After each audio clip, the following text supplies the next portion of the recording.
Bom, vamos lá.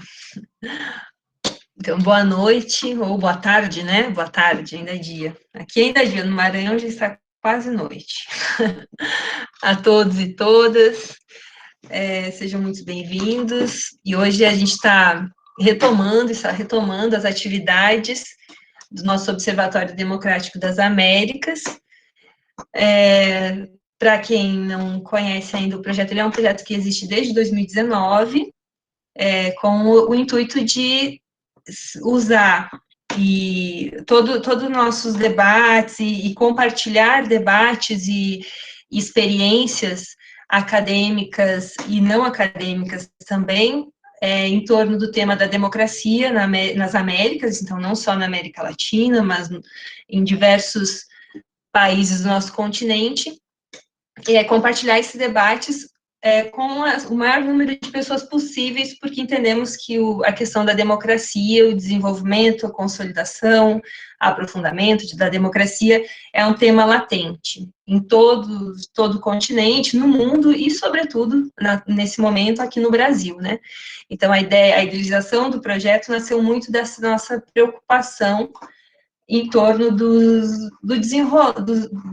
últimos acontecimentos que afetaram o Estado Democrático de Direito no nosso país, e pensamos que então, que uma forma da gente contribuir para que a nossa democracia seja preservada e, quem sabe, aprofundada, e que a gente possa ter, a partir do que a gente produz dentro da universidade, algum efeito ou alguma colaboração para que a nossa democracia continue se desenvolvendo, que a gente não tenha nenhum tipo de ruptura, que a gente possa, ruptura mais drástica do que nós já vivemos até o momento, nós optamos por montar um projeto de extensão, que é um projeto que tem sempre a preocupação, ele parte da preocupação de sair, de entrar, de conectar o que nós produzimos dentro da universidade com a sociedade que não está necessariamente em contato constante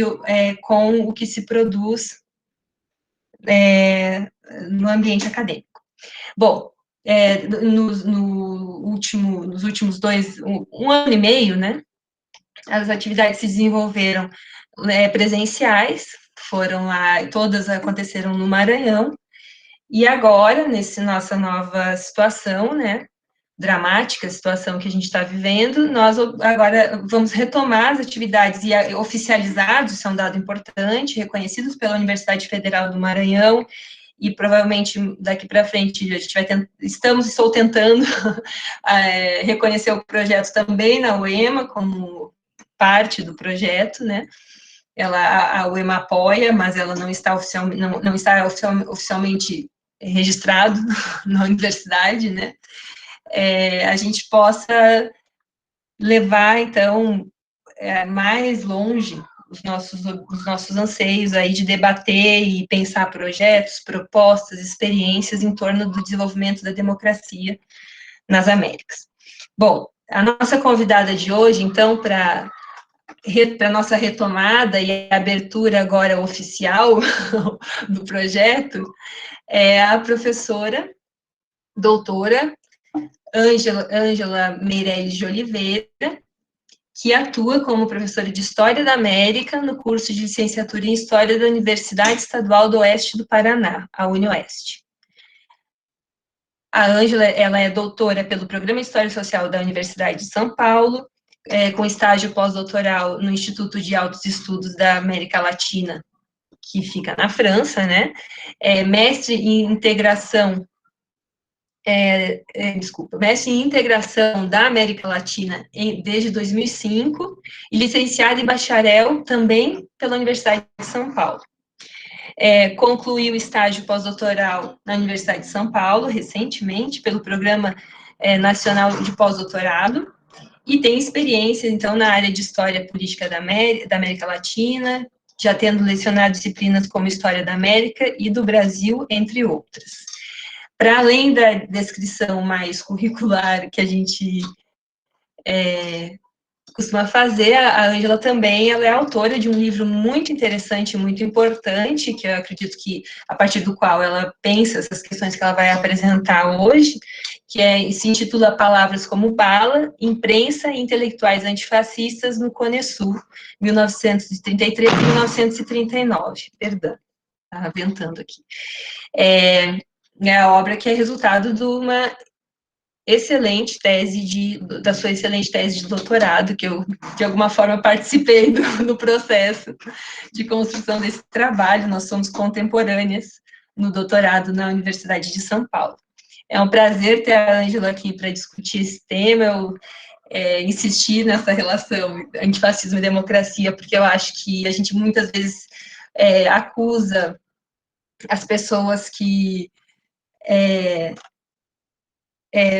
as pessoas, projetos que colocam em risco a nossa democracia de fascistas, e não entende muito bem o que representa isso, né? Acho que as pessoas muitas vezes não têm a ideia do significado histórico, conceitual da ideia, e se nós as acusamos de fascistas, significa que nós somos antifascistas, nos colocamos como antifascistas, enfim, isso é um termo que está recorrentemente no vocabulário, nesses debates em torno da democracia, especialmente nos últimos tempos, e acho que o papel de historicizar, de alguma forma, nosso papel esse, é importante a gente fazer isso, e o trabalho da Ângela ajuda muito a gente entender o significado de alguns jargões, algumas preocupações que giram em torno dessa ideia, né, de fascismo e sua relação com rupturas ou defesa, no caso do antifascismo, da democracia na América Latina, mas também no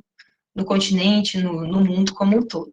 Então, agradeço muito que você tenha aceitado participar do nosso projeto. Eu não me apresentei, eu sou a Karine Dalmas, professora de História das Américas na Universidade Estadual do Maranhão, e também compartilho da idealização e de certa maneira, da coordenação do projeto com a professora Soraya Salles Dornelles e o professor Guilherme Alfredo Jones, ambos da Universidade Federal do Maranhão. Nós somos, por isso que quando eu mandei para todo mundo a confirmação, eu falei do observatório, coloquei o título do observatório e coloquei que Maranhão, Brasil, porque é de lá esse projeto. Então, Ângela, fica à vontade, você tem tempo que você quiser. Olá, gente, boa tarde a todas e todos.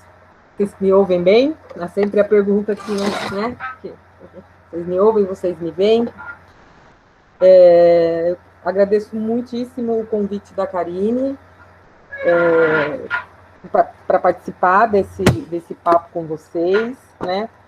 É uma pena que estava conversando com eles que eu não posso ir até o Maranhão e, né?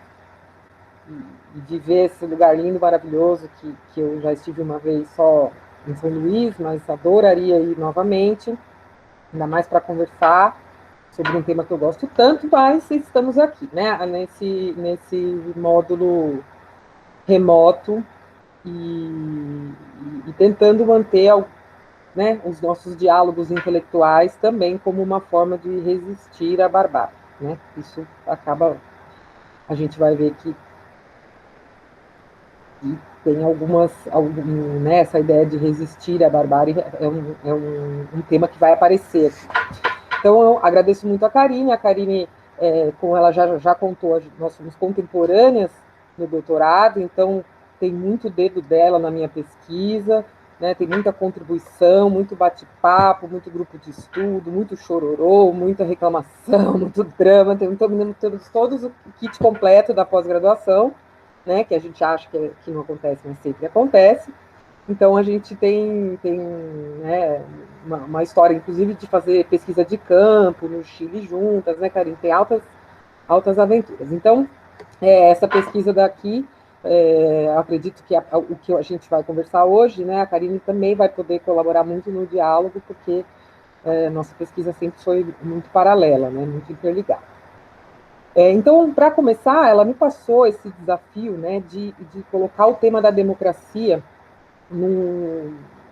né, do debate do que é a democracia, não o que é, mas como a democracia estaria interligada com essa luta antifascista no período específico que eu estudei, que são os anos do entreguerras, entre 33 e 39, né?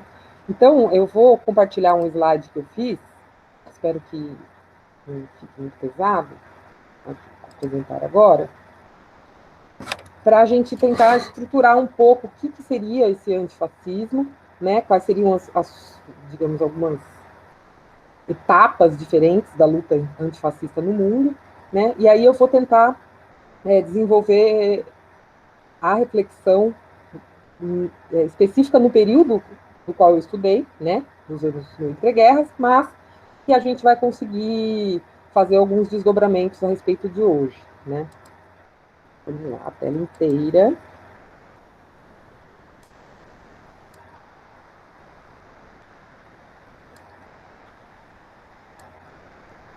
Vocês me digam se funcionou.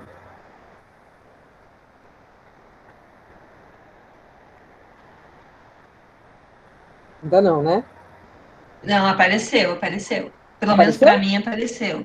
Sim, aqui também. Tá. Então, aqui muito também. bem. Tô vendo. Então, esse primeiro slide vai dar conta de uma história longa do antifascismo, né? Pensando desde a ascensão do Mussolini, por exemplo, na Itália, em 22, e também não podemos pensar, a gente pode pensar até um pouco anterior, no momento do surgimento da Action Française lá na França, que são os primeiros grupos de extrema-direita que começam a mostrar essas características, né? Mas após 22, fortemente, a comunidade italiana se envolveu fortemente na luta antifascista, né? Mas, mesmo que eles tenham migrado para muitos migraram para o Brasil, para a Argentina, para o Uruguai, né? E mantiveram a militância antifascista nesses outros espaços, né? Ainda assim, esse antifascismo ele estava mais restrito às comunidades de origem italiana, né? O meu marco inicial é o ano de 33, né, que é o ano da ascensão do Hitler ao poder, da consolidação do poder de Hitler na Alemanha, e também coincide com uma internacionalização maior do antifascismo, uma preocupação maior com o crescimento dessas ideologias e práticas fascistas, né, e um envolvimento maior com outro público, né, para além das comunidades italianas. Então, passou a envolver o movimento operário, passou a envolver o próprio Internacional Comunista, passou a envolver socialistas, partidos, sindicatos, intelectuais, né? Então, é uma gradual, ela é uma internacionalização e ela é uma ampliação. E por que eu preciso fazer essa diferença? Porque após 1945, né, após então o fim da Segunda Guerra Mundial, vão se desenvolvendo outros grupos que também se intitulam antifascistas ou antifa, que é o que a gente vê, a gente viu até e vê em ação hoje em dia, né, que são grupos que se reorganizaram na Europa e aqui também, ligados a combater o fascismo, por exemplo, os grupos fascistas, grupos de extrema-direita, né? Mas eles têm outras raízes, aí novamente eles estão focados mais em grupos anarquistas ou autonomistas, né? E que tem uma pauta ampla, uma pauta antirracista, uma pauta anti-homofóbica, né? Então, só quando eu estiver falando de antifascista, no meu período, né, eu estou restrita a esse momento aí dos anos 30, em que de alguma forma equivale a esse momento que a gente passou recentemente, vem passando, né, onde todo mundo se diz antifascista, num sentido de permitir a mais pessoas se identificarem com essa fórmula, né, e assim, ainda assim diluir um pouco o que isso significava, né? Então, o que significa ser antifascista, né? Nesse período. Então, é isso que a gente vai tentar dizer um pouco.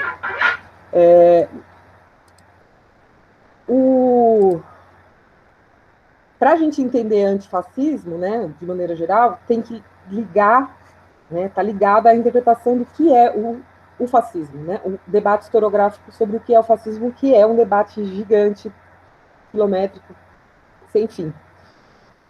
Que, em síntese, né, até porque ele nunca se encerra, tem sempre novas coisas sendo produzidas, né? Em síntese, existiu um momento ali do pós-Segunda Guerra em que se produziu uma historiografia que entendia que o fenômeno fascista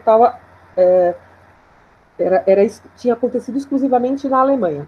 Então, era a história do fato do fenômeno único, né? Então, ele foi único no tempo e no espaço. Só teve fascismo real na Alemanha nazista. Isso foi meio que um recurso ali, um discurso, né, que acabou amenizando a existência dos regimes fascistas que perduraram pós a derrota do eixo na Segunda Guerra, né? Foi o caso da Espanha, foi o caso de Portugal, né? Franco e Salazar, por exemplo, ficaram no poder por anos, né? Apesar dos seus regimes. Né? Então, enquanto se identificou o nazismo como o único fenômeno fascista, dava-se por encerrada essa experiência no mundo, então não havia mais fascismo no mundo, acabou ali, né? Essa declaração, esse entendimento aí está superado em grande parte, né? Porque há muito entendimento de que o fascismo pode se manifestar através das ideias, através de movimentos e através de governos, né? Então, você não precisa ter necessariamente um governo fascista para existir movimentos fascistas ou existir ideias fascistas dentro de um país, né? Isso eu estou falando de maneira muito rápida, um debate que é sem fim, né? Que valeria só uma palestra sobre isso, e aí a gente tem que chamar um colega especialista em fascismos, né? E, inclusive, eu nem me atrevo a entrar. Né?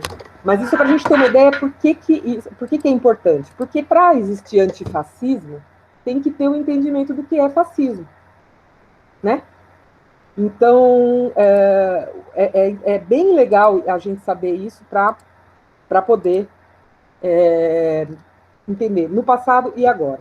Então, na América Latina, por exemplo, eu consegui defender na minha tese, consegui chegar a essa conclusão de que o antifascismo foi sim uma ferramenta de operação política que sustentou reivindicações políticas e culturais suscitadas pela conjuntura dos referidos países latino-americanos, né, num movimento de apropriação.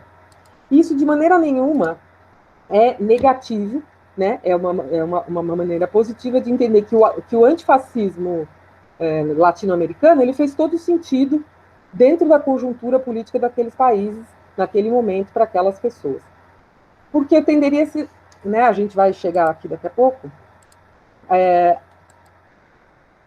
Eu vou pular aqui, depois eu volto. O antifascismo, então, na América Latina, né, desses anos 30, ele tinha um entendimento, inclusive historiográfico, né, de que não existia antifascismo na América Latina porque não existia fascismo. Né? Então, se não houve fascismo aqui, não pode existir antifascismo. E um segundo entendimento que marcou muito a historiografia foi que o antifascismo, na verdade, é uma coisa só de comunistas, né? E nesse momento né, pelo menos por muito tempo, a historiografia entendeu como coisas de comunistas seria pessoas que seguiam estritamente as orientações da Internacional Comunista, né? Então, por exemplo, dominado e condicionado a partir da União Soviética, né? Das ordens da Internacional Comunista, e desvinculando qualquer particularidade que essas experiências dos comunistas pudessem ter aqui, né? E isso a Karine entende bem, depois, qualquer dúvida, vocês perguntam para ela. Porque ela foi a fundo nessa história. Então, essas acusações contra o antifascismo latino-americano, elas existiram por muito tempo na historiografia, e elas existiram naquele momento mesmo, na contemporaneidade. né, naquele momento dos anos 30. E eu me deparei com esse trecho aqui, do Ernesto Giudice, que é um comunista argentino, né, numa revista, em que ele mostra o entendimento, né, de que havia sobre a luta antifascista. Né, e ele traz ali, em 36, os mesmos dilemas. Então, o que ele diz? Tem dois grupos de pessoas que, frente a toda manifestação antifascista, opinam desse modo. Se trata de uma manobra comunista, sentencia o primeiro grupo, que pertence à polícia, zelosa de sua função. E outras se trata de uma ação inútil, opina o segundo, porque o fascismo não existe nem é possível na Argentina ou na América. Certo que esse segundo grupo não tem a má-fé do primeiro, mas sim um profundo desconhecimento da nossa realidade social e política, e é contra esse desconhecimento que se deve argumentar serenamente, pois a importância do assunto não autoriza a deixar que sobre o fascismo persista a enorme confusão que até agora se há tecido em base de tantas análises superficiais e ligeiras. Então, eu achei muito curioso que o entendimento do Giudice, né, chegasse até aqui à contemporaneidade. Então, antifascismo, lá, até a nossa historiografia recente, né, era visto exclusivamente como luta dos comunistas, e a gente vai depois tentar entender o que significa ser luta dos comunistas, né, ou seja, é sinônimo de comunismo, ou, né, por outro lado, o antifascismo não existia, era uma coisa vazia, porque não existia fascismo na América Latina. Né? Então, essas são as concepções. Mas onde que eu pesquisei? Né? Exatamente de quais países eu estou falando? Brasil, Argentina e Uruguai foram os meus focos principais nesses anos. Né?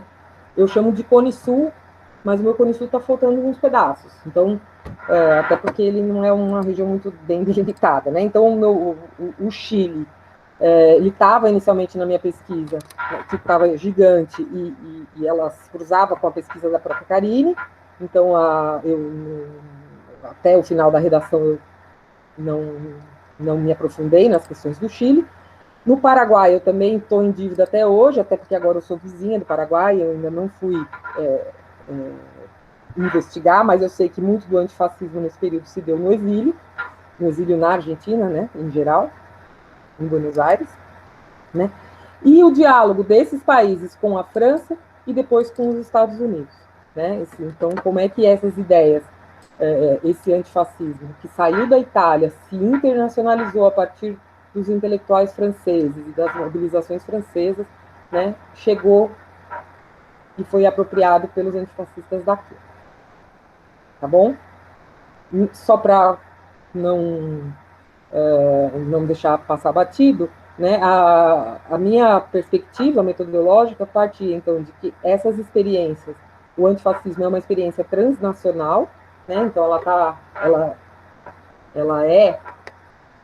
está além das fronteiras, ela tem as suas características nacionais, mas a gente deve sempre tentar olhar para o processo para além dessas fronteiras, então, para ver como esses diálogos, como essas ideias circularam, como as pessoas circularam.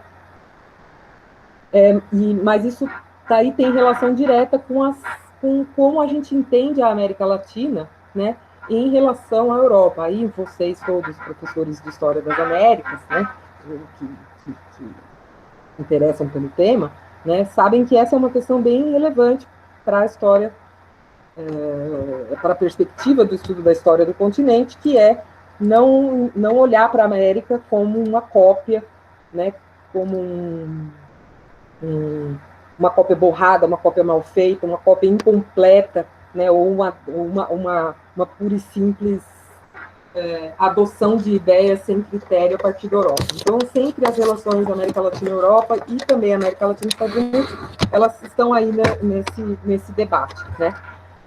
Por isso que eu procurei colocar esses espaços aí também no jogo.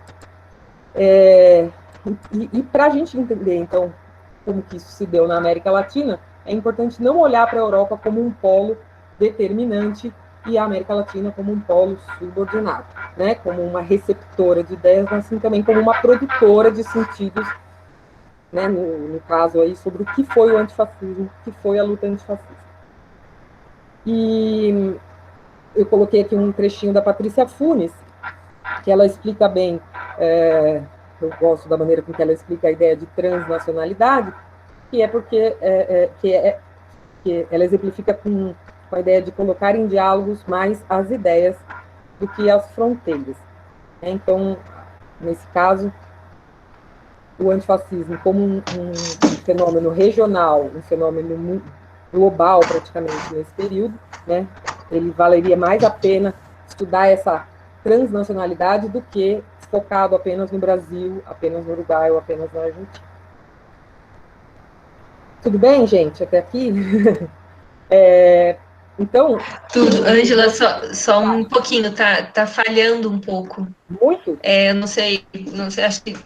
Não, às vezes falha, inclusive a tua imagem sumiu, tu não fechaste a câmera, né? A imagem do slide? Pelo menos... Não, a imagem, o slide está aqui. O que sumiu foi o teu vídeo. Pelo menos eu não estou vendo. Agora, se mais alguém estiver vendo, talvez não, seja o meu... tua internet. Aqui tá bom, acho que é a tua internet, Karine. A tua internet, Karine. Ai, que bom. Eu acho, né? Que bom. Tudo mais com falhas. Então, eu vou abrir tá aqui a bem, porta tá que já dá. Não, tá ótimo. Maravilha. Pode continuar. Tá bom, então sigamos. Não, porque às vezes a gente está falando e ninguém está escutando, né? Tem essa agora. Novos desafios. É muito difícil, eu ainda nem vejo vocês, né? Só vejo bolinhas. Muito bem. Então, o meu público naquele contexto, né, a parte da pesquisa, eram as pessoas que atuavam na esfera pública via escrita. Então, eram os intelectuais, né? Eram escritores, poetas, jornalistas, advogados, né, que se expressavam publicamente por meio da escrita, mas também por meio de palestras, por meio de eventos, publicação de livros, em nome do antifascismo, né? Então, eles tinham essa concepção aí do intelectual ligado ao caso Dreyfus, né? Essa percepção do Dreyfusard, aí do homem que atua, né, que tem o dever de atuar publicamente, né? Mas eles também atuavam como mediadores culturais entre todos esses espaços. Então, eu fiquei tentando achar quem que eram os brasileiros que estavam exilados no Uruguai, falando em nome do Brasil lá, né? Quem eram os uruguaios que tinham vindo para o Brasil, e essa relação difícil aí entre Argentina e Uruguai, né? Que é esse trânsito frequente, mas nem tão conhecido. Bom, esses então foram os meus personagens. Por que eu escolhi esse recorte, né? Só para a gente entrar mais no tema agora. 33 eu já falei, então é o ano da ascensão do Adolf Hitler ao poder, né? E é um ano também que acontece um congresso em Montevidéu chamado Congresso Latino-Americano Antiguerreiro, né? Que foi o primeiro movimento mais um primeiro congresso em que tentou se articular forças em torno, naquele momento, da perspectiva, né, do temor à ameaça de guerra. Então, existia uma ameaça à União Soviética, por parte da China, se eu não me engano, e existia no continente latino-americano a guerra da Bolívia contra o Paraguai, conhecida como Guerra do Chaco. Então, essa ameaça, o fato desse congresso, ele também, como um primeiro ensaio, ele tentou articular diferentes forças, operários, um ou outro intelectual, comunistas, trotskistas, anarquistas, né? É um congresso que tem muito pouca referência. Eu achei uma outra coisa na documentação na imprensa, mas consegui recuperar um pouco de como ele foi, né? E o meu marco final é o início da Segunda Guerra, né? E esse pacto Ribbentrop-Molotov, talvez vocês conheçam, que foi o pacto de não agressão aí entre Stalin e Hitler, né? E esse pacto deu uma abalada nas já frágeis políticas de aliança que estavam rolando em nome do antifascismo, né? Então, a gente vai ver que boa parte desse período, né, foi um período aí de um ensaio de atuação coletiva, né, em nome de um bem comum. A gente vai tentar ver como é que isso se estruturou, quais foram os problemas e quais foram alguns desses resultados, né? Então, esses antifascistas da América Latina, a primeira coisa que a gente vai tentar identificar, então, são em que contexto, né, como é que eles surgiram e quem, contra quem eles lutavam, né? Então, a gente vai precisar falar, e nesse caso foi também uma das minhas conclusões, foi que os antifascistas daqui se organizavam contra 3 grandes frentes, né? Uma frente eram os governos autoritários. A segunda frente eram os movimentos fascistas propriamente ditos. E a terceira frente eram as ameaças fascistas ou nazistas diretas ao continente americano, né? No caso, muito fortemente por meio da população migrante, né? Então, por meio dos alemães, por meio dos italianos. Então, nesse primeiro caso, então, nos três casos, né, como eu exemplifiquei, no primeiro, a gente vai falar, então, dos governos autoritários, porque a crise de 29 no continente americano acabou desencadeando golpes de estados em praticamente todos os países. No Uruguai e na Argentina, né, os golpes de estado que aconteceram foram golpes conservadores, e que vieram de forma reativa a algumas conquistas sociais que tinham ocorrido em anos anteriores. Então, os golpes em 1933 no Uruguai, de Gabriel Terra, e em 1930 do José Félix Uriburu, na Argentina, são golpes reacionários. Por quê? Tanto no Uruguai quanto na Argentina, né, nos anos anteriores, se vocês olharem aqui no slide, então, José Baja e Ordóñez foi um presidente uruguaio em 2 períodos, ó, 1903, 1907, 1911, 1915, que esse José Baja tinha implantado algumas medidas, claro que a gente não pode dizer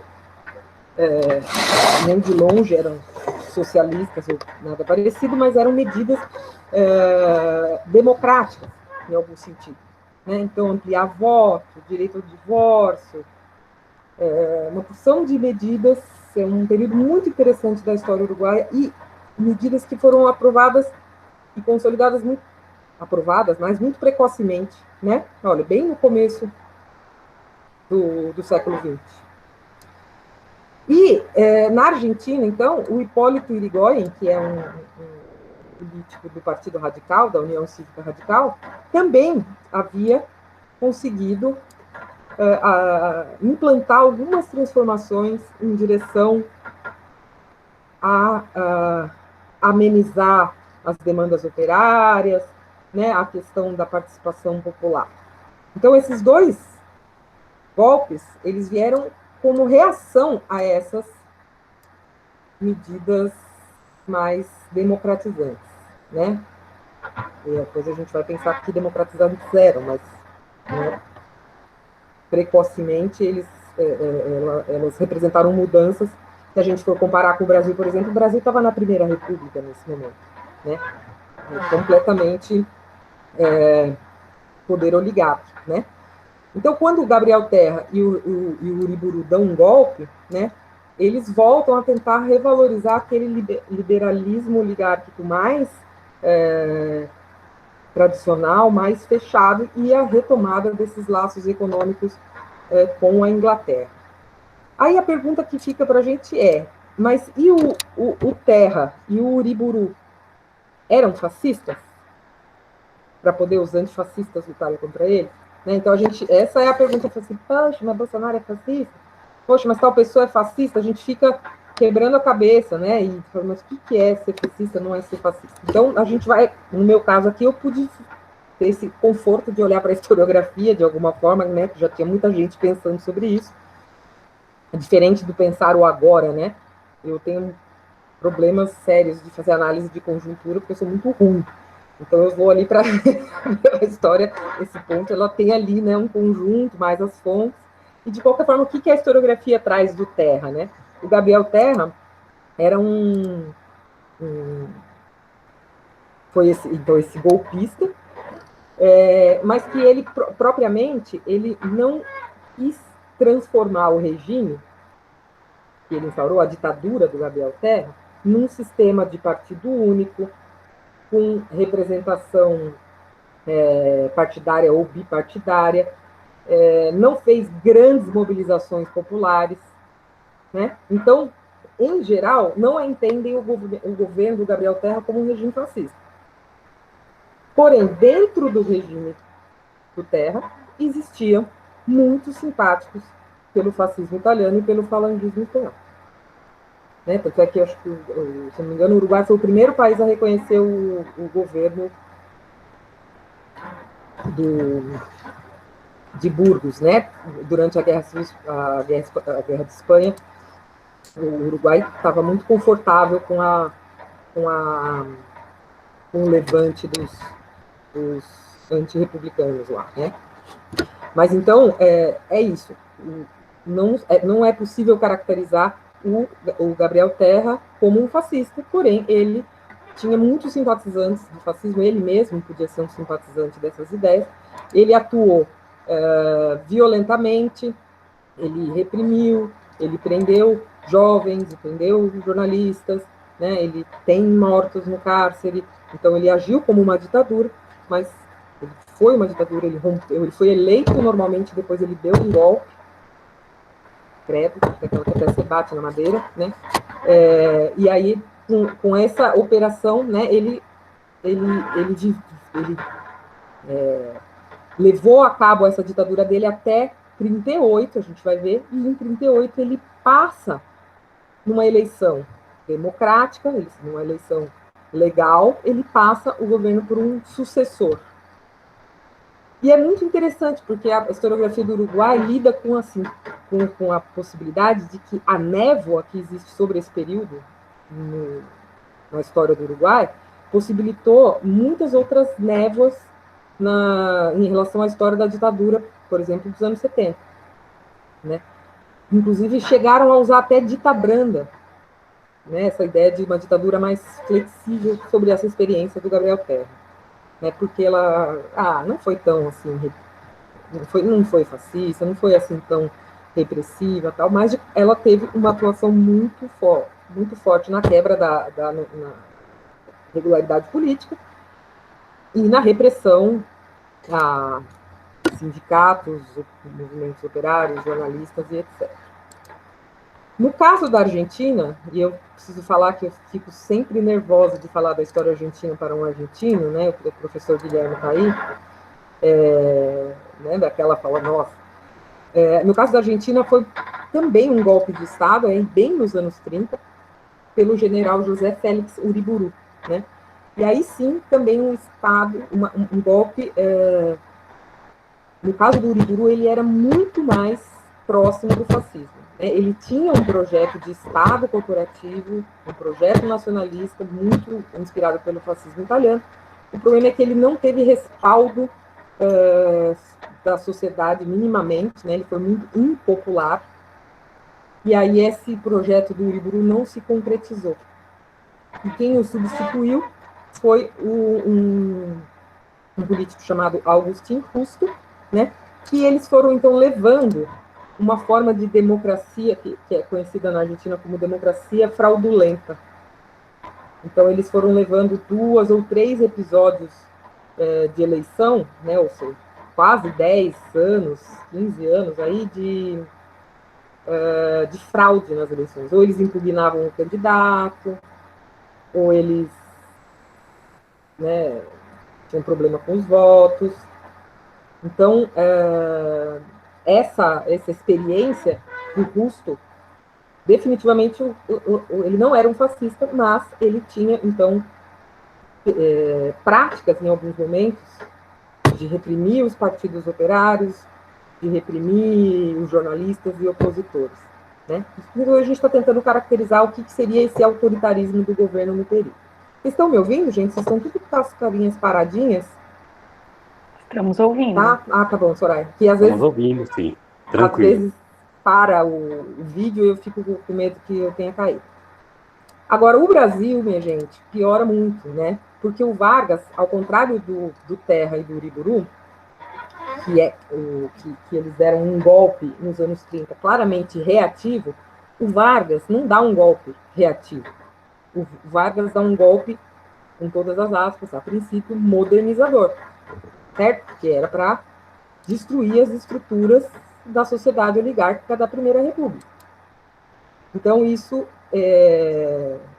coloca a conjuntura brasileira num lugar bastante complicado, né, que é muito complexo, muitas possibilidades aí de leitura.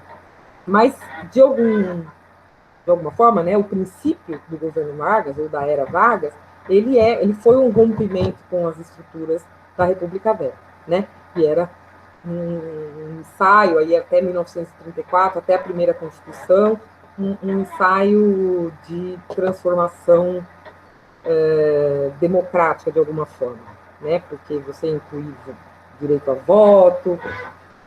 Agora, o que a gente fala é em governos Vargas, né? A gente pode dividir o Vargas em diferentes períodos.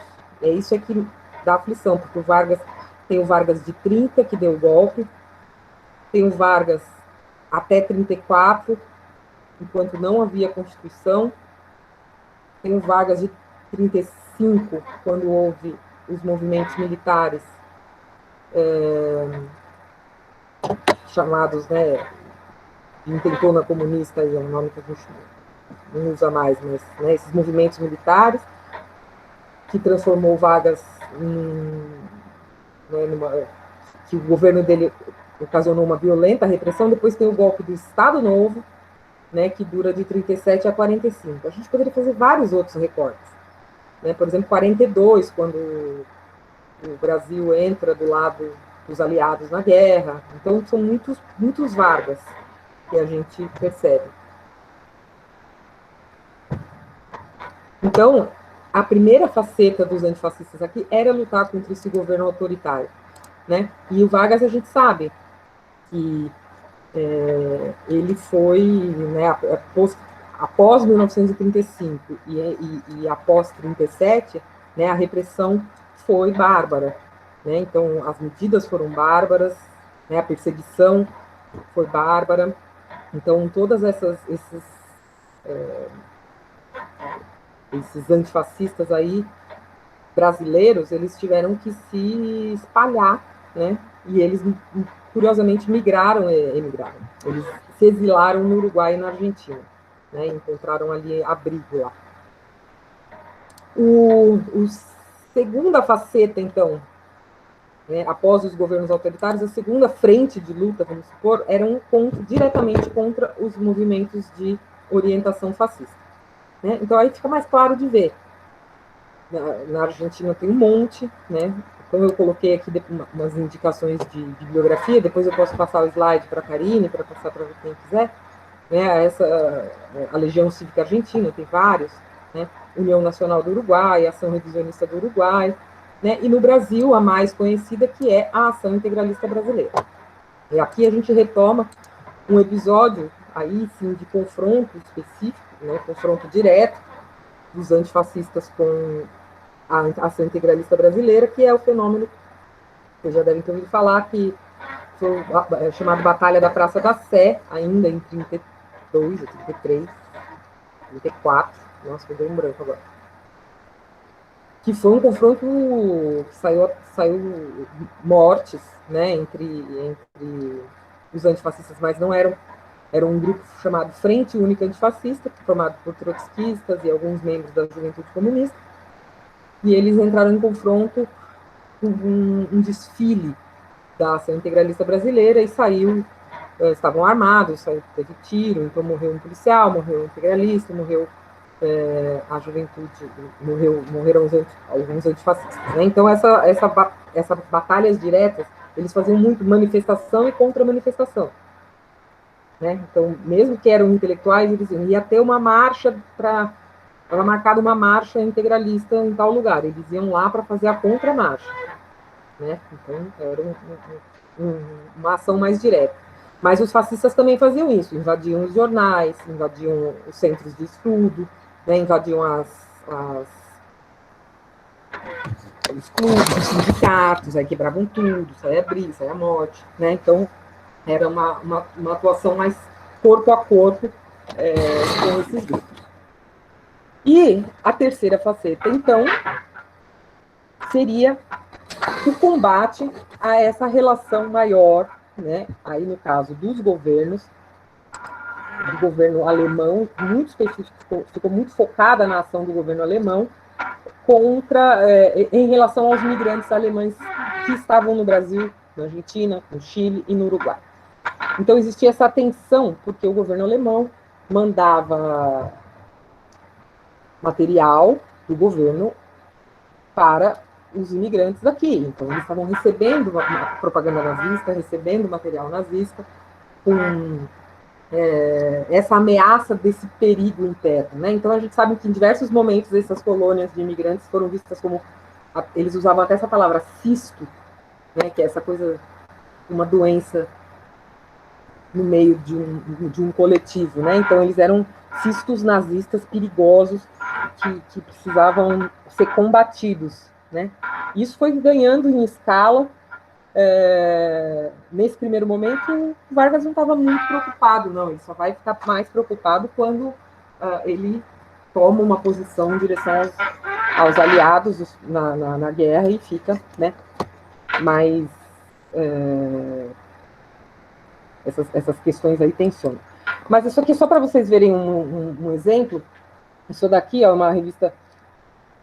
a New Maces é uma revista dos comunistas lá dos Estados Unidos, né, que fizeram um especial sobre como que estava a ameaça nazista à América Latina. Então, eles fizeram um especial para vários lugares, Argentina, México, Cuba e Brasil.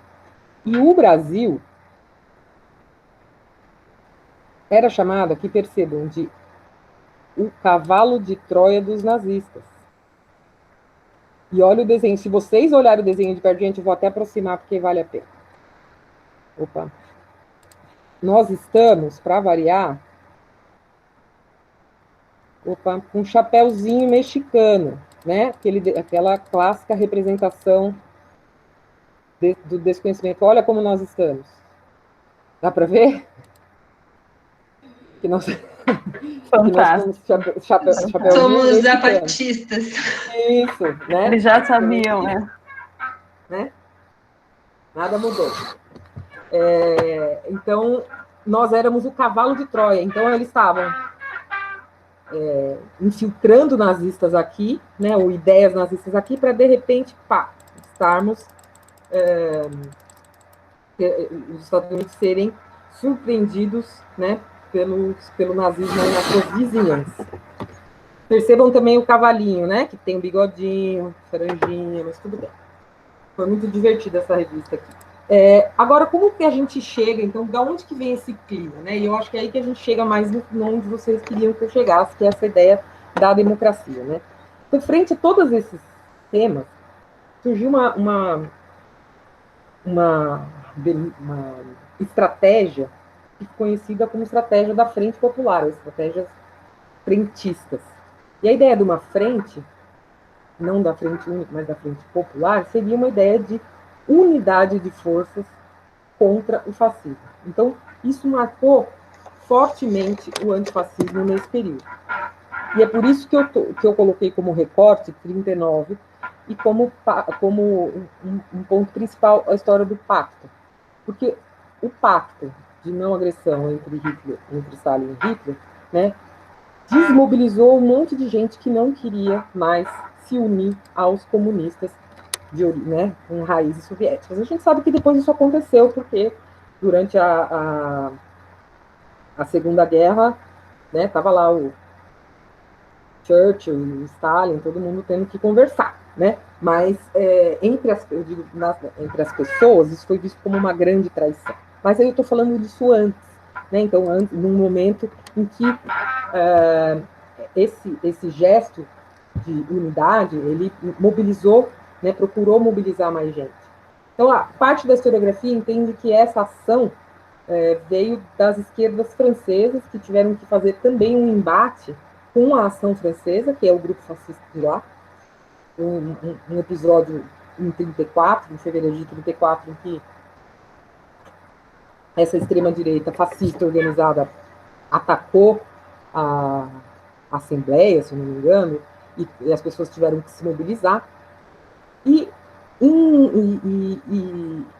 a Internacional Comunista passa, então, a mudar a sua estratégia de luta, aí nesse caso, de luta contra o fascismo. Né? Quem pesquisa um pouquinho à esquerda entende, tem que acompanhar um pouco essas mudanças de orientação, porque até no momento diretamente anterior, a Internacional Comunista não aceitava unidade de luta que não fosse entre a base, né? Então, só os proletários poderiam se unir, por exemplo, mesmo que fossem de origem anarquista, de origem socialista. Nunca os líderes, muito menos intelectuais, né?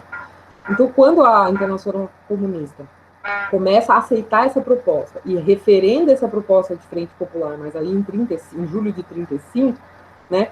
Isso produz uma maré, uma grande onda de difusão dessa estratégia sobre temos que nos unir para combater o mal maior que é o fascismo. Né?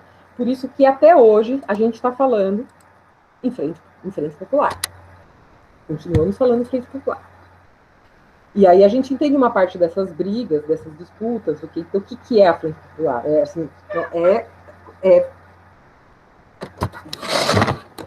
A gente tem que amenizar a nossa crítica em relação ao outro, foi isso que eles tentaram fazer, né? Ele deu certo por um período, para que a gente possa estar lado a lado contra um mal maior. Mas aí é um problema também, porque os comunistas, por exemplo, tiveram que perder parte da sua radicalidade em diversos aspectos, e em outros tiveram que eles aderiram ao jogo eleitoral, né? E cada lugar, cada país acabou dando um desfecho para isso, né? Os mais diferentes para essa estratégia da Frente Popular. E assim, é nessa mesma leva, nesse mesmo entendimento, apareceram então unidade de intelectuais, unificação dos operários, sempre nessa estratégia do quanto mais unidos, né, mais força nós vamos ter para combater tanto o fascismo internacional como o local.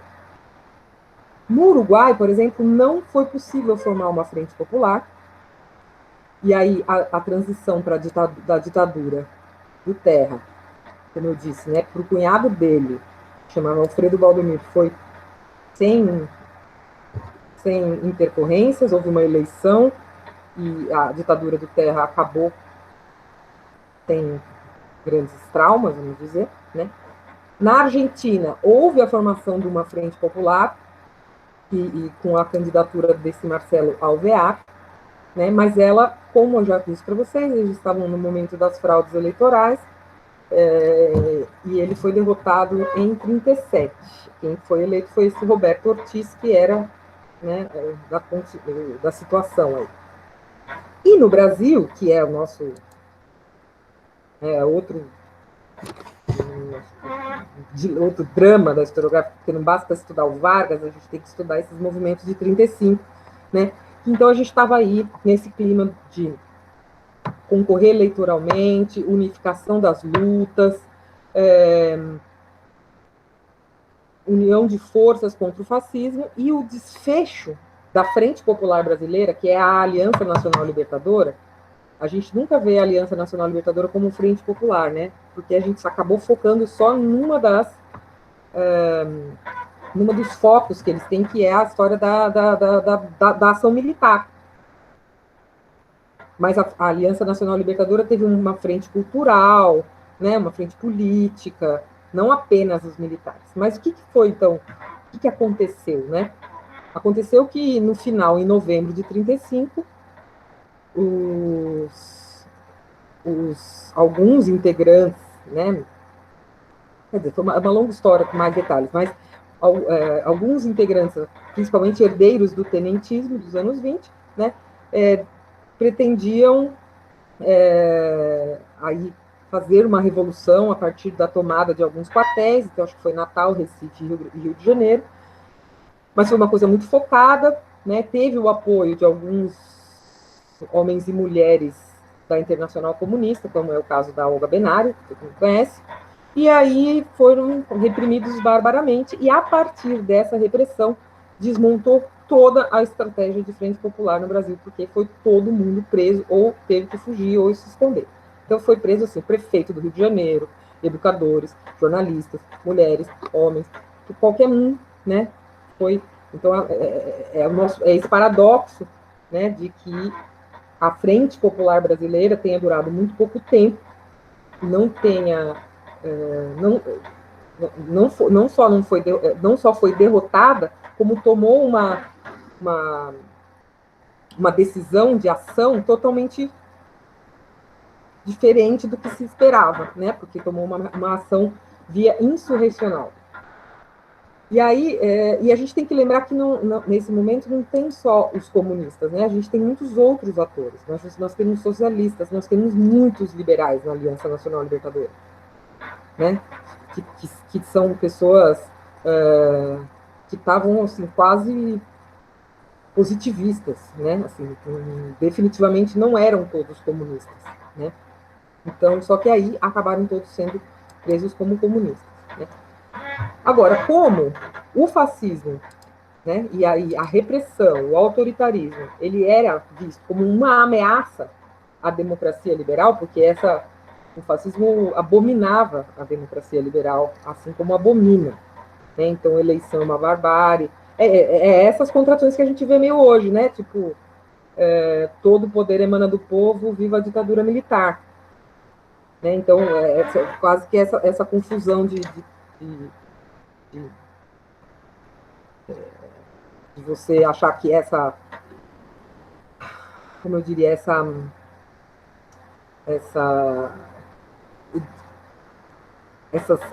que a própria democracia, que o político, né, que a política é corrompida, a democracia é corrompida, então, que só um retorno à hierarquia poderia salvar esses países. Né? Então, acho que essa é então, o fascismo tinha essa visão, ele era anticomunista, mas ele era também antiliberal, né? Muito fortemente antiliberal. Então, era mais fácil unificar as forças em torno, inclusive de liberais, né, que conseguiam ver. Agora, a gente sabe, né, parênteses, que o liberalismo, especialmente o capital financeiro, saiu super bem depois das experiências fascistas, né? Saiu lá rico, bem de vida. A gente sabe que não houve realmente um problema econômico, né? E aí, por isso que a gente consegue ver, né, 4 mil mortos ontem, e o pessoal Faria Lima está feliz porque temos o dólar caiu e a bolsa está super legal. Né? Então, é aquelas coisas, como é que você consegue ligar uma coisa com a outra, né? Então, a gente sabe que tem, mas no discurso, o fascismo ataca ataca o liberalismo, né? Ataca essa democracia que seja a democracia liberal, né? Então, quando a gente vai pensar, né, no que seria a democracia que resiste ao antifascismo, né, quais seriam essas possibilidades, eu fui tentar também entender que, primeiro, para eu acabar já, senão vai demorar muito. Primeiro, assim, de alguma forma, esses atores estavam lutando contra um autoritarismo maior ou menor grau, contra grupos organizados fascistas, né, eles, apesar de eles não propriamente usarem a palavra democracia, né, eles estavam reivindicando essa democracia mínima, que era a liberdade de expressão, a liberdade de produção cultural, participação popular. Então, mesmo que não fossem os comunistas, Os comunistas, nesse momento, também não estavam pensando em democracia, eles estavam pensando em ditadura do proletariado. Né? Não era, a pauta não era propriamente a democracia. Mas quando, né, eu fiquei quebrando a cabeça, quando esses discursos se unem, então, resistir contra esse autoritarismo, contra essas medidas, contra o fascismo, né, era buscar em vários discursos, era buscar a retomada de alguma experiência democrática anterior, né? Um pouco menos no Brasil, mas mais na Argentina e no Uruguai. E eu acho que essa heterogeneidade da militância, que eu falei para vocês no começo, né, que então o militante ele tinha o comunista, mas ele tinha todos os outros atores, né, faz com que o tema do antifascismo ele seja muito facilmente incorporado pela gente, né? Ele é a gente sabe o que, mesmo que a gente não esteja lutando propriamente com um fascista com todos os termos, né? A gente está sabendo muito bem de que autoritarismo a gente está falando, de que tipo de perseguição, né? A gente passou muito tempo discutindo, pelo menos eu, né? Vendo, acompanhando, discutindo, mas a vossa presidência aí é fascista ou não é fascista, mas então, será que vale a pena ficar fazendo isso, né? Então, eu entendo que, tanto naquele momento quanto hoje, né, essa ideia do antifascismo, ela é uma ideia que nos faz tomar pelas mãos, né, assim, uma ideia a se combater conjuntamente. Né? A gente vai ver que o desfecho não é legal nos anos 30, né, porque a guerra começou,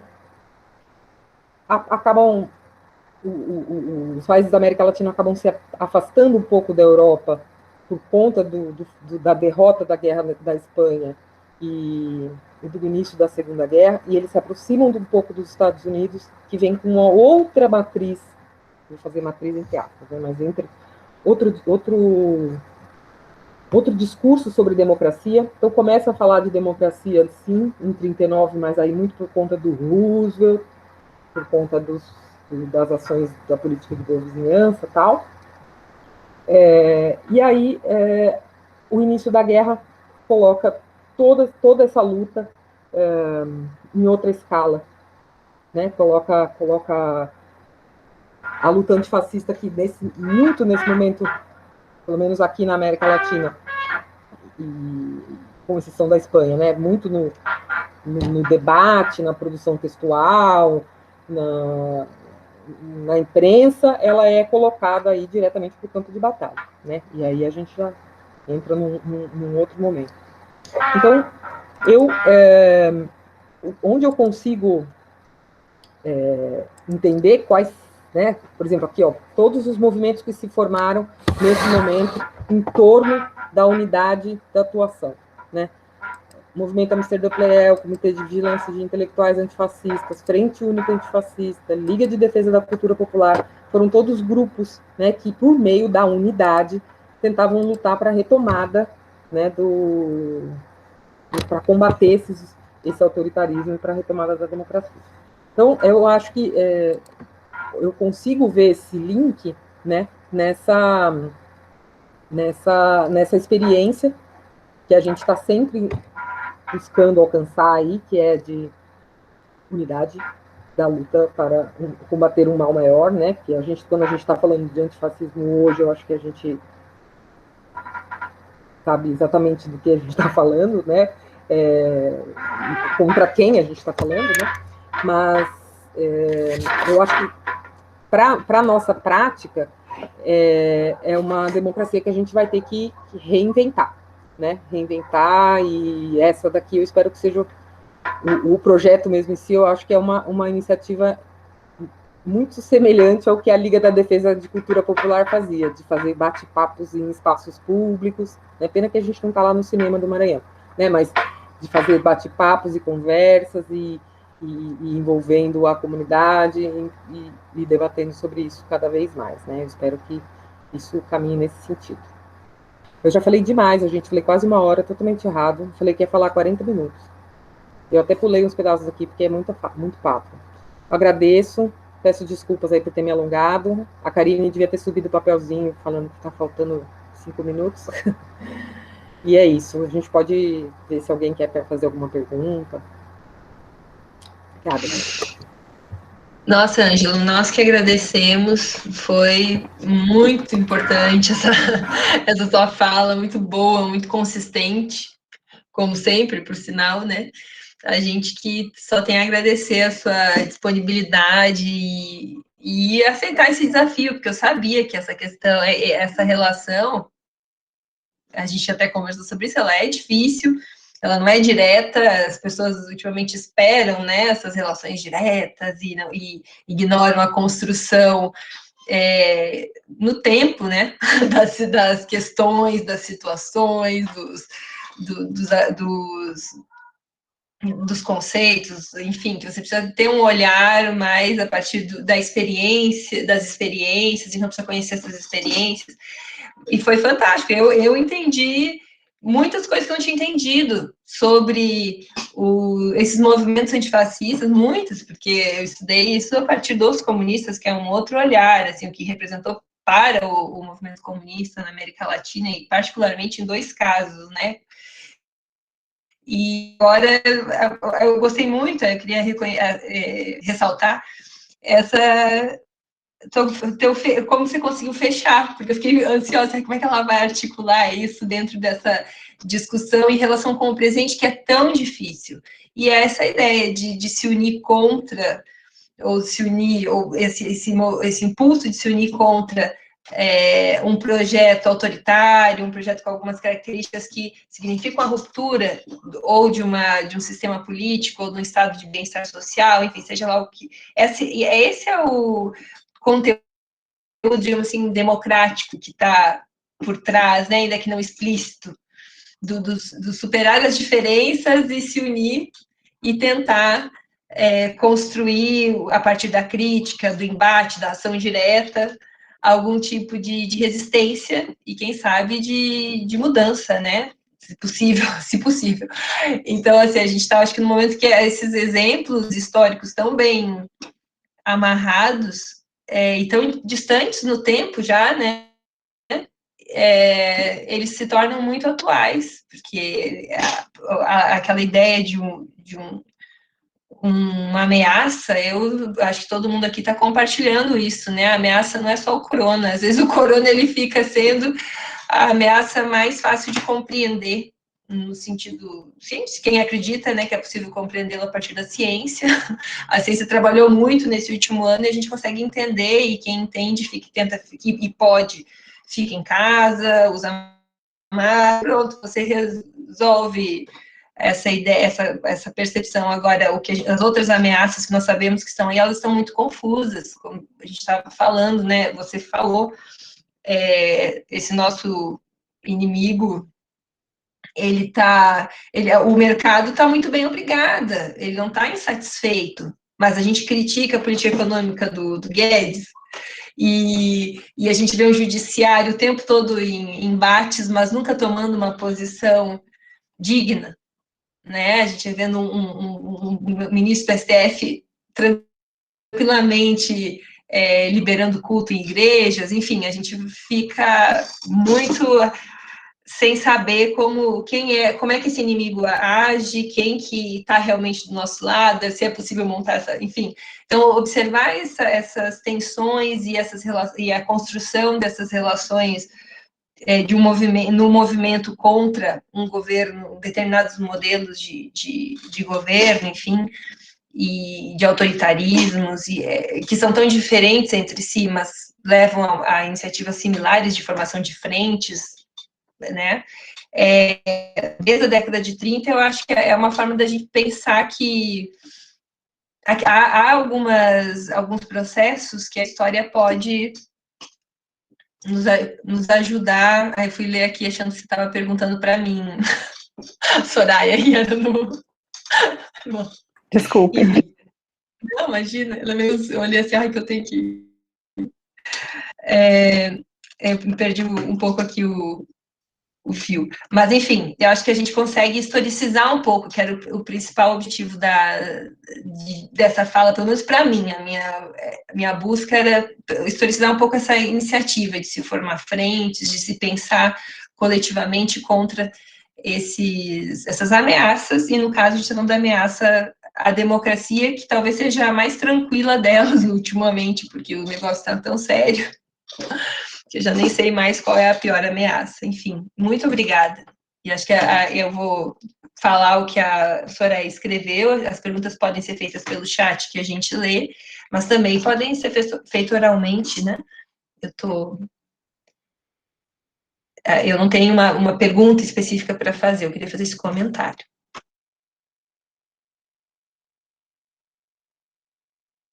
Se encorajem, pessoal. O meio digital aqui não tem espaço para café. Infelizmente. Infelizmente. Não tem bate-papo, é agora. Parece que o Paulo se encoraja. Então, estão me ouvindo bem? É que meu microfone estava um pouco ruim. Bom, obrigado pela palestra, professora Ângela, pela organização do evento, professora Karina e demais professores. Eu não comentei, mas lá na Unesp de Assis, o meu mestrado foi feito sob a orientação do professor Beired. Então, acho que as professoras conhecem bem ele, o Beto, entre outros professores que discutem também a história da América Latina. Bom, professora, eu tenho uma pergunta. O seguinte, eu venho pesquisando atualmente os grupos da direita autoritária em alguns países, como a Colômbia, os leopardos, no caso do Paraguai, os tempistas. E esses grupos, eles não tinham, digamos assim, no seu discurso, né, na sua retórica, um elemento fascista estrito sensu, ou seja, não se identificavam com o fascismo, se identificavam mais com o ideal ali do salazzarismo, do franquismo, se aproximavam, né, da falange espanhola, né, e a minha pergunta vai nessa direção, professora, porque é o seguinte, em alguns casos, em algumas manifestações na América Latina, como, por exemplo, os camisas dourados no México, e o grupo em torno da União Revolucionária, lá no Peru, eles se identificavam com o fascismo diretamente, e havia uma resistência antifascista, né? E no caso, professora, de grupos, como eu mencionei, na Colômbia e no Paraguai, que era uma direita autoritária, né, nacionalista, se identificavam, né, se você analisar o discurso, com o fascismo, né, com as ideias fascistas, mas estavam, primeiro, agrupados em partidos tradicionais, né, na Colômbia, Partido Conservador, e no caso do Paraguai, parte no Partido Liberal e parte no Partido Colorado. Então, professora, a minha pergunta foi um pouco longa, mas como identificar essas resistências antifascistas nesses casos e que, digamos assim, tentar entender, tentar analisar para além do componente partidário. Porque, lendo muitas críticas aos tempistas, eu identifiquei essa questão de que as críticas, os ataques dos opositores, né, e até mesmo quem não concordava com as visões políticas desses grupos, era mais para a questão do partido. Então, e isso se manifestava também no caso dos leopardos na Colômbia. Eu não sei se ficou muito claro, professora Ângela, mas essa é a minha pergunta. Como identificar o movimento antifascista nesses casos em que esses grupos o fascismo não era tão explícito no discurso? É isso. Muito obrigado. Espero mais ou respondo? A gente podia tentar uma rodadinha, né? Isso. Será que mais alguém se inscreve?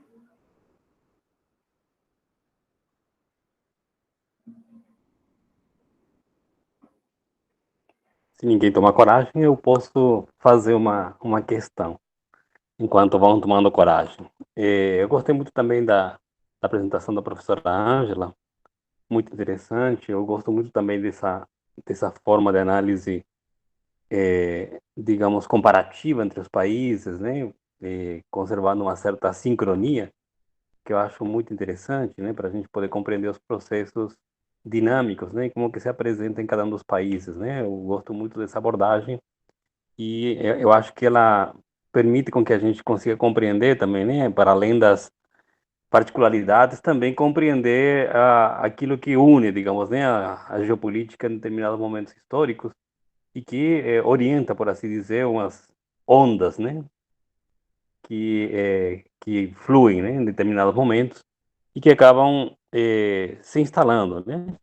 Então, vejam só, pensando um pouco em termos históricos um pouco macro, né, uma coisa que me chama muita atenção quando a gente começa a falar de fascismo, né, ele vai nascer justamente depois da Revolução Russa, né. Antes disso não se falava em fascismo, né. Isso é uma coisa que me chama bastante atenção, né, dizer, de repente a gente começa a falar em fascismo, né, a partir depois da segunda década, né, do século XX, e antes disso qualquer outra manifestação autoritária, né, obviamente com suas características próprias, né, não vai ter esse nome, digamos, de fascismo, né? Ela vai nascer justamente com uma reação à pressão que vai se construir a partir do momento que acontece a Revolução Russa de uma forma geral, né? Que aí se pensarmos Alemanha, né? Pensarmos Itália, né?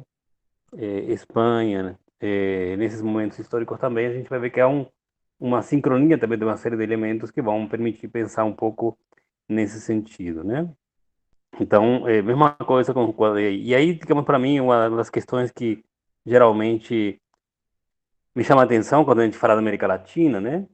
Eu também tenho me preocupado, como quase todos nós, né? A respeito de tentar caracterizar melhor os regimes, né? Que a gente está vivendo na América Latina nesse último lustro, né? Os últimos 5 anos, principalmente, né?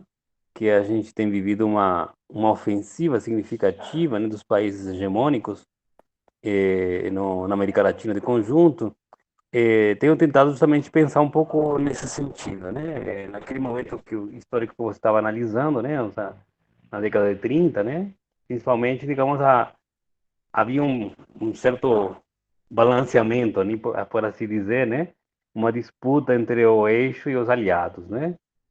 Por momentos aqui, no caso do Brasil, né, o Vargas estava muito mais perto do eixo, depois ele vai para o lado dos aliados, né? Na Argentina também, o Perón vai fazer essa ginástica também nesse período, né? E os governos do Uruguai também, né? Que vão ser pressionados de um lado e do outro, né? E com todas as características que a gente pode pensar a respeito de tudo isso, né? Mas uma coisa que eu achava interessante que pudéssemos pensar, né? Na medida em que você vai trabalhar com os 3 países latino-americanos e depois mencionar a França, né, e a Estados Unidos, um pouco pensar, digamos que sempre tentei procurar aonde que estava a diferença, né, entre os fascismos nos países centrais e os países periféricos, né? E uma das questões que chama muito atenção, digamos, né, quando a gente fala de fascismo na Itália, fascismo, né, na França, ou nazismo no caso específico na Alemanha, né? É de que há uma disputa muito grande pelas colônias nos países centrais, né? E a questão do fascismo, quando a gente fala do fascismo, há um embate significativo por uma nova forma de dominação que extrapola as fronteiras nacionais e há toda uma tendência de uma reorganização e disputa, inclusive, né, a respeito das colônias, né?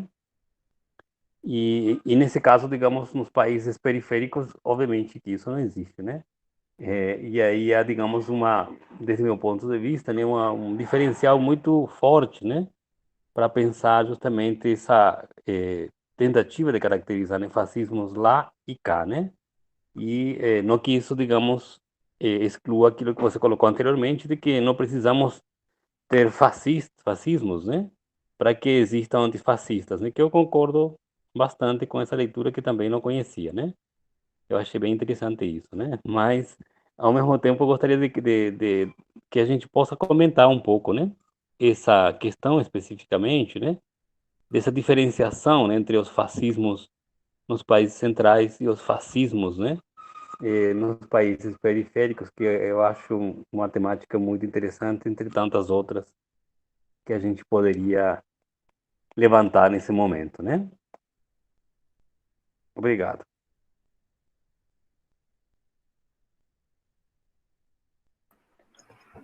Certo, acho que se ninguém mais se manifestar agora, a gente devolve para a Ângela, porque eu acho que apesar de ter sido 2 perguntas, não 3, está bem complexo já. Está complexo, está complexo. Eu vou responder o Paulo antes. Paulo, obrigada. Legal saber que você foi aluno do Bered e do Beto. O Beto até esteve na minha banca. Uma grande figura. Se eu entendi direito, você disse que esses grupos se identificam com o salazarismo, né, e com o franquismo. Né? Então, eu não sou uma estudiosa dos detalhes, porque todos esses regimes têm muitas características fascistas. De maneira geral, eles podem ser caracterizados como fascistas, mas eles têm particularidades, né? Eles também têm períodos, porque, como você disse, como eu disse no começo, eles sobreviveram, né, à queda da Alemanha nazista, né, enquanto que Mussolini morreu, né, pelas mãos do povo, o Hitler se matou e o Salazar e o Franco seguiram no poder. Então, eles também foram as leituras que o Ocidente fez, né, que a historiografia fez sobre esses regimes, né, foram lentamente tirando né, do fascismo. Mas a gente tem que ter esse... Né, eu acho que você pode olhar para essa particularidade dos contatos com salazarismo e franquismo, né, e ir por aí.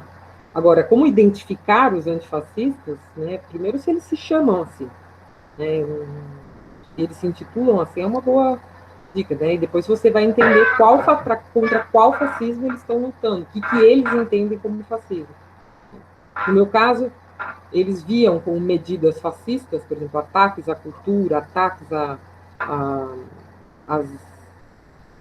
ataques aos símbolos culturais, tudo, museus, livros, perseguição a poetas, proibição de exposições de quadros, controle da rádio, censura, tudo isso era visto como medidas fascistas, de maneira genérica. Né? Então, teve uma parte que eu fui tentar dedicar o que eles viam como fascismo. Né? Que tipo de medidas eles entendiam como fascista? A gente pode por aí. É uma sugestão. Mas precisa ver mesmo se eles se entendiam. Esse pessoal aqui se dizia antifascista. Né? Eles se intitulavam como antifascistas. Espero ter respondido. Qualquer coisa, a gente continua a conversar. Tá bom? Agora, o professor Guilhermo, eu acho que o nome fascismo, eu acho, tá? Ele vai sendo teorizado após a experiência italiana, mas eu acho que mais do que tudo, a experiência francesa, que é do final do 19, que é essa coisa da ação francesa, ela já é um movimento fascista, que hoje em dia e ela é não uma reação propriamente à Revolução Russa, mas é uma reação às heranças da Revolução Francesa. Por isso que ela está ali, ela é o povo da monarquia, hierárquico, é quase como uma reação do antigo regime mais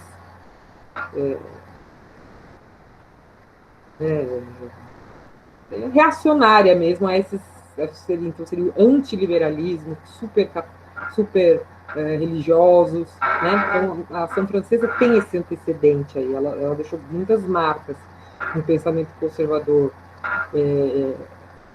Então, eu acho que o fascismo se estrutura como uma reação ao comunismo, sim, mas tanto é que ele ganha essa força monumental depois da Primeira Guerra e da crise de 29, né? Mas eu vejo esse antecedente, né? Agora, eu não consigo responder a sua pergunta sobre as diferenças entre os fascismos latino-americanos e os europeus, porque é um balaio de gato, com perdão da palavra.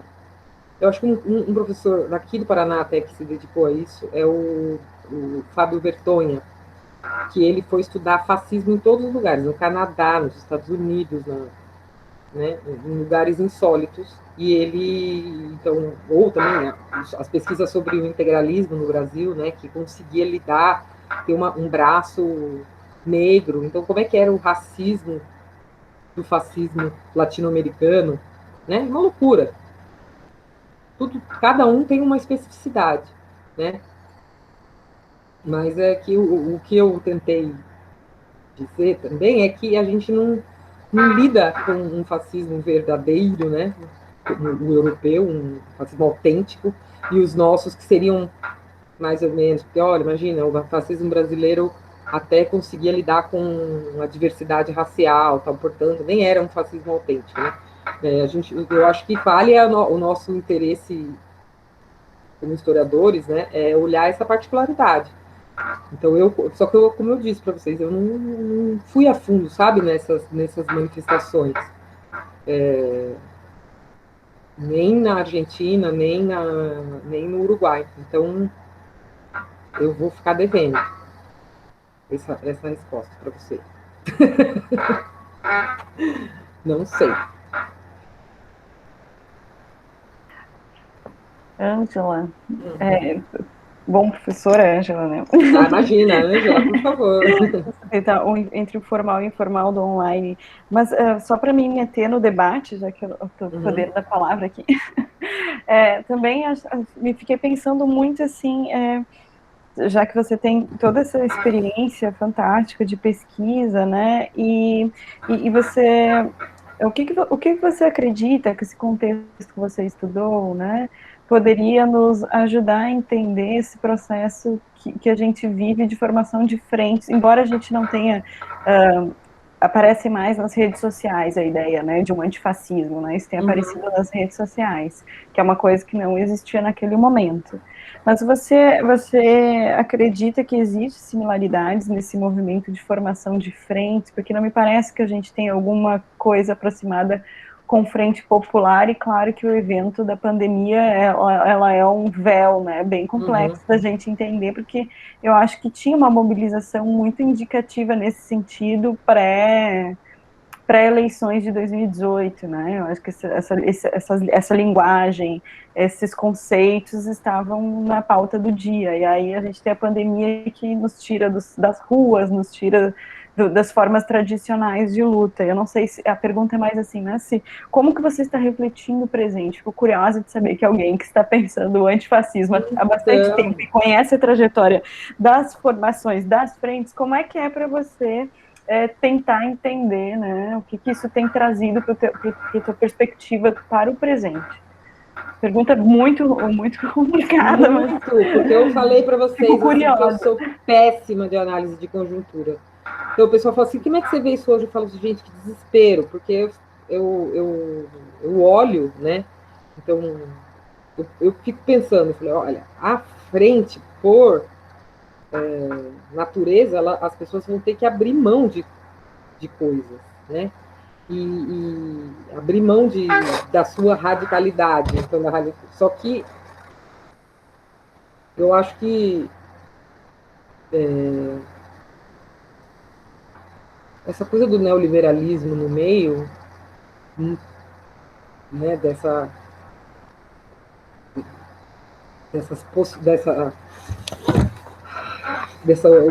essa unanimidade, né? A gente chamava de pensamento único nos anos 90, né? A gente parou de falar pensamento único, mas parece que em volta e meia ele volta com uma grande novidade, a grande solução, e a gente não consegue se libertar dessa armadilha. Então, e aí, né, como é que a gente vai cedendo, né, como que os políticos, né, vamos pensar, os agentes, os militantes, ou os políticos mais profissionais ou mais próximos da base, né, vão cedendo ou em relação a isso, né? A gente, na verdade, está lutando pelo estado de bem-estar social mínimo, né? Eu acho que a gente está lutando pelas vias políticas, né? Ainda está no modo eleitoral, né, da campanha, da mobilização, com todos os limites que a pandemia nos traz. Ninguém está fazendo contramarcha quando saem os comerciantes aqui para pedir para Deus acima de tudo, comércio acima de todos. Né? A gente não está fazendo isso, ninguém está saindo. Então, a gente está muito enfraquecido, mas a lição maior que eu fico pensando, que eu não gosto também da ideia de lição, né? Mas essa coisa de que é uma necessidade de ceder grandemente na sua radicalidade, né? Que é isso que dói, porque uma parte da esquerda está muito aferrada, né? Em alguns entendimentos. Então, a gente precisa saber um pouco o que a gente quer. A gente quer a radicalidade ou a gente quer combater o fascismo, né? Então, eu não sei. Eu realmente não sei, Soraya. Eu acho isso... até porque algumas frentes populares deram certo, né? Então, o Chile deu certo. Aí a gente pergunta para a Karina. O México deu certo. Né, que assim deu certo como? Foi vitoriosa, né? Venceu eleitoralmente, teve aí um governo, né? Mas logo também foi derrubada por outros interesses, né? Mas eu acho muito difícil a conjuntura de hoje para analisar, assim, sabe? Por isso que eu geralmente eu me furto de falar do hoje, porque eu acho tudo muito nebuloso e eu não consigo achar um paralelo, por exemplo, da figura do Lula, da figura do que é o PSOL, né? Então eu só vejo essa necessidade de que para ser frente, né? E ainda assim é isso, a estratégia da frente não necessariamente deu certo. A gente tem que ter claro isso. A gente tem que fazer outra, a gente tem que inventar outra com outra forma, né? Mas ela tem que ter alguma medida para combater isso está acontecendo. Alguma solução a gente tem que dar. Né? Hoje a gente vai esperar sentado mais 2 anos morrendo. Né? Quantos anos? Não fala assim, Guilherme. Quantos anos você falou? Ele já está mais pessimista que eu. Não, para falar depois um pouco sobre isso, só Não, eu para achei que você estava dialogar falando que era contigo, esperar Ângela, 4 anos sobre mais essa questão 2. Eu da achei que frente. você... Eu fiquei com medo. Eu falei que está mais Não, pessimista não. que eu. Não, é que apareceu atrasado a minha mão ali. Uhum. Pode falar, por favor. É que essa é uma discussão que como em minha área da ciência política, né, é uma discussão que eu sigo bastante, né, há muito tempo, que é a questão das frentes, né, que é um debate muito interessante que está vinculado também à questão da democracia, né, uma tentativa de salvar a democracia, né, justamente nesse período que você está falando, vai ter uma mudança significativa, né, do ponto de vista, digamos, da vertente do comunismo, de alguma maneira, né, que vai ser a consolidação do stalinismo, né, e essa consolidação do stalinismo vai trazer um elemento muito forte, né, no pensamento, no âmbito, digamos, do marxismo, do comunismo, né, naquele momento, que vai trazer a ideia das frentes populares, né, inicialmente vai casar com essas ideias de frente antifascista, né, e depois ela vai continuar como frente popular, né, em que sentido? Justamente, digamos, uma ideia de que tem que reunir todo mundo que seja contra o autoritarismo, né? E construir, digamos, o que é chamado geralmente de um governo de salvação nacional, né? Essas ideias, né, são justamente dessa época em diante e vão se espalhar, digamos, né, por assim dizer, em tudo quanto é lugar, né? A crítica que se constrói depois no âmbito desse debate, né, é justamente de que a ideia de que essa ideia de frentes populares ou de frentes antifascistas, né, que é o debate que há com diversas vertentes, né, é a ideia justamente de que ela quebraria a ideia da independência de classes, né, justamente na ideia de que você vai criar uma frente com todo mundo que for contra, aparentemente, naquele momento, com relação ao autoritarismo, né? É o que se apresenta hoje, de alguma maneira, né? Que a gente está vendo alguns presidenciáveis, né?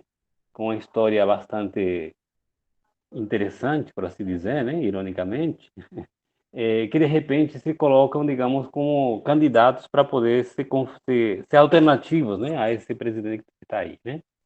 Mas a história deles não reflete muito essa questão, certo? Então, assim, de novo, a discussão, digamos, para fazer frente com quem, né? Então, esse é um debate que também está lá naquela época já, né? Que é justamente uma ideia de frente para quê e frente com quem, né? E aí há uma diversidade de denominações que estão vinculadas, evidentemente, com a visão que você tem a respeito da sociedade que supostamente, digamos, né, seria possível de ser construída, né? Então, aqueles que reivindicam uma perspectiva mais emancipadora e mais, digamos, no âmbito de uma leitura, digamos, de construção do socialismo e do comunismo e tudo mais, muitas vezes tem muitas ressalvas, né, a fazer a uma frente na qual você bota todo mundo, né? Se torna realmente um balaio de gatos, né? É, já quem tem uma perspectiva um pouco mais purista, por assim dizer, né, ou uma perspectiva teleológica mais alternativa de sociedade, frequentemente opta por uma leitura que reúna aqueles que têm mais afinidade, né, com essa perspectiva, né? Então, esse é um debate que tem diversas denominações em diversos países e tudo mais, e que tem trazido também bastante problemas, né, em muitos países africanos, asiáticos, a própria América Latina, né? Que por vezes tem levado justamente até os dias de hoje, né? Alguns partidos ditos comunistas, né? A fazer frente com setores de centro-direita, né? Até de direita, muitas vezes, para poder se confrontar a um determinado governante ou a um determinado candidato, né? E então esse é um debate bastante amplo, né? E que está vinculado justamente com relação a que a gente espera que se construa, né? Supostamente tirando aquele que está no poder ou afastando a possibilidade de um governo um pouco mais autoritário, né? Então, esse é um debate que, sem dúvida, daria muito pano para manga, né? Mas é um debate muito interessante, muito bom, no sentido justamente que traz para os dias de hoje, né? Um pouco isso, né? Muitas vezes a gente diz assim, não, qualquer coisa serve para sair desse governo que está aí, né? Outros dizem, não, Apresentador como de assim qualquer programa de coisa, né? televisão. Qualquer coisa, como assim qualquer coisa, né? Alguns questionam, né? Como assim qualquer coisa, né? Qualquer coisa não é assim, né? Tem que ser alguém que tenha minimamente um perfil assim, assim, assado, né? Então, assim, aí a gente entra Qualquer justamente de coisa novo colocaram nesse no lugar do debate. PT, né? Pois é, então, assim, essa ideia justamente de o que significa essa qualquer coisa, né? Qualquer frente serve, né? E esse é um debate que vem historicamente, justamente, né? Que em alguns momentos, aparentemente, digamos, se criaram frentes muito amplas, né? Que era para tentar evitar, né, com que determinada figura, né, representante de uma certa visão da sociedade, altamente centralizadora, conservadora e excludente, né, chegasse ao poder e aí aparentemente todos aqueles que seriam contra isso seria suficiente para poder contrarrestar essa situação, digamos, né? E já num passo diferente, num caminho diferente, né? Já no âmbito da democracia liberal, o que a gente observa geralmente é construir frentes com quem tem um pouco mais de afinidade, né? Obviamente que na Eu América acho que é Latina isso que isso passa pela é cabeça. uma coisa assim, muito, é, porque a nossa realidade latino-americana é muito surreal nesse sentido, né? Que as teorias, elas levam uma surra, geralmente, né? Isso. Essa que Porque é a graça, nossa né? realidade é muito Mas particular, né? Ela tem muitos... essa que é a graça, né? essa que é a Então, graça essas de teorias, digamos, pesquisar. elas apanham muito, né? Quando a gente bota elas na prática, e apanham muito, porque aí, digamos, a gente vai ter que descer para a terra, né? Todas essas teorias e botar. E aí, isso aqui, em que medida ela se torna explicativa da realidade, né? E aí você começa a tecer, né? A costurar um pouco Uhum. para ver em que medida que esse figurino cabe, né? Sim, Nessa sim. situação, né? Então, o que a gente muitas vezes tenta fazer é justamente apertar, né, o fecho, né, para que entre numa determinada realidade. E aí está o problema muitas vezes, né? Mas é isso que a Mas, gente gosta de estudar o sem processo dúvida que depois, histórico, né? Que daí a gente também vai vendo essa isso, exatamente, para particularidade. ver a particularidade, né? Coisas de historiador, né, Uhum. Karine? Mas aí, Guilherme, sabe o que eu fiquei pensando? Essas frentes que a gente estudou, por exemplo, a frente do Chile, Pedro Aguirre Cerda, eles eram candidatos de centro-esquerda, né? O próprio mexicano, me surgiu o nome, meu pai. O López Obrador, agora? Não, lá nos anos 30, o Cárdenas, né? O Cárdenas, dos anos 30, né? Então, sim, vamos pensar, sim, essas experiências, a gente não se, eles não se aliaram a essa frente que está, né? Que eu acho que todo mundo entendeu de qual frente que a gente está falando aí, completamente torta, né? Naquele momento, fazer uma frente era uma frente com outro sentido, né? Então, eu não sei, eu acho que realmente a gente tem que tomar cuidado para que o termo, né, que é uma frente democrática, né, não seja tomado da nossa mão mais uma vez. Porque a gente sempre isso, né? A gente sempre tem os termos tomados das nossas mãos. A democracia já foi tomada, né? A gente está sempre tendo que devolve para o nosso lado os nossos, né, o sentido de alguns conceitos, de algumas experiências. Então, eu acho que você tem razão, tem que ficar atento a isso, né?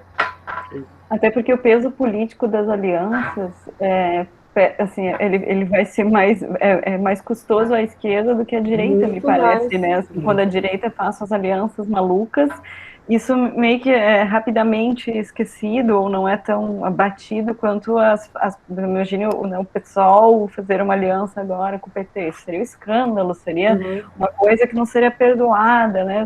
Interessante que isso tem um peso para quando é uma aliança das esquerdas, né?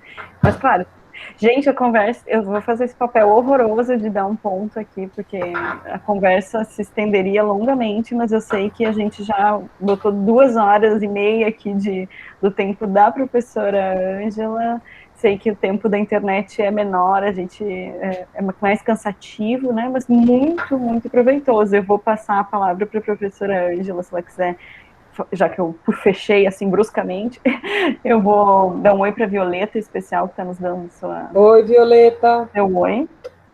Então, para a professora Ângela, se ela quiser dizer algumas últimas palavras, e para a professora Karine, que foi a nossa mestre de cerimônias, se ela pode falar.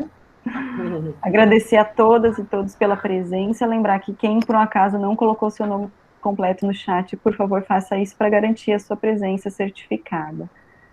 Obrigada e esperamos vocês nas próximas atividades do Observatório. Professora Ângela. Obrigada, Soraya, Guilherme, Karine e todo mundo que esteve presente, que fez pergunta. Para mim foi bem legal reorganizar essas coisas na minha cabeça e repensar. Cada vez que você fala, você repensa, né? Reorganiza. Então, foi uma delícia participar com o pessoal do Maranhão. Sério mesmo, gente. Eu não vou falar que isso é alguma vantagem da pandemia, porque eu me nego a usar essa palavra em relação à pandemia, mas que legal que vocês me convidaram, que eu consegui participar, tá?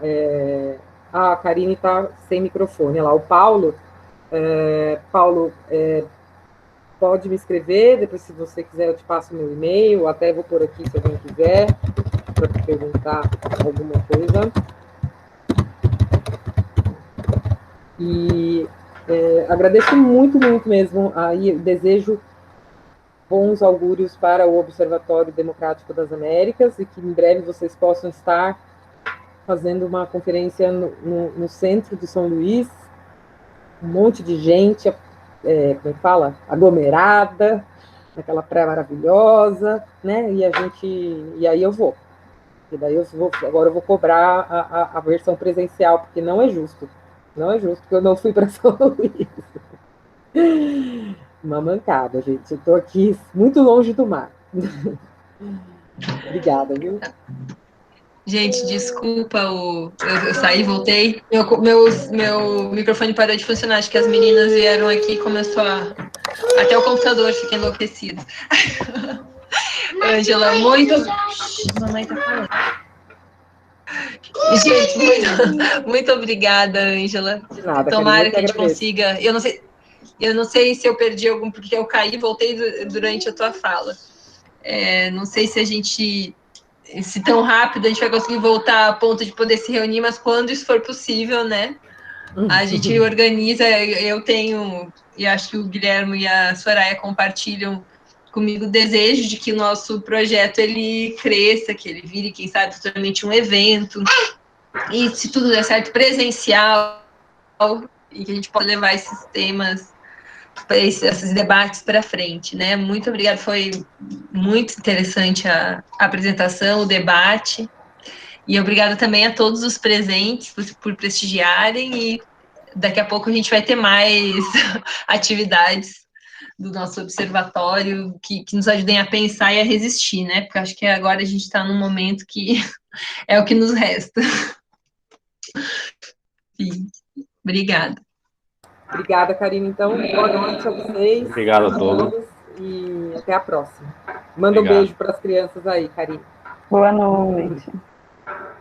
Boa noite. Impossível segurar. Chegou um momento que O Marquinhos já veio aqui abre a 2 porta. vezes também. Não tem jeito. Imagina. Mães da resistência. Isso aí. Beijo, gente. Beijo.